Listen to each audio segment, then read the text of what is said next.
Amen.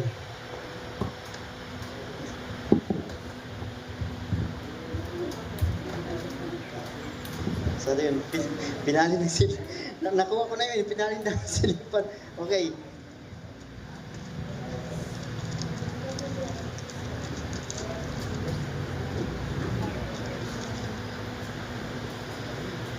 Okay, basahin ko ha. Proverbs chapter 3 verse 13.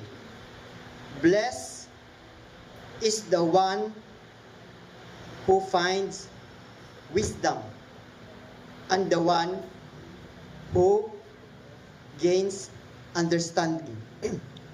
Okay, yung topic natin ngayon is about wisdom. So, wisdom in Tagalog, karunungan. So, yung Proverbs, sino nagsulat ng Proverbs?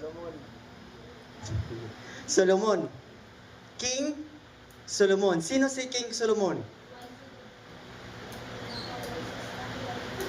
Okay. Wise man, the wisest king who ever lived in the planet Earth, except Jesus, because He is the greatest one. Amen. So, bakit siya tinawag na the wisest king? Pinakamatalino na nabuhay sa balat ng lupa. Alam mo yung nalaman ko to, binasa ko talaga to, paano? Wisdom. Saan ba galing yung wisdom? Amen. So, tanungin natin ngayon yung Biblia, paano nakuha ni Solomon, King Solomon, yung wisdom? Okay? So dito, sa Proverbs, sinabi niya, blessed is the one who finds wisdom, and the one who gets understanding. So yung topic natin ngayon is the gift of wisdom. Anong mayroon pag may wisdom yung isang tao? Ano yung advantage pag mayroon kang wisdom? Amen? At sino yung source ng wisdom natin?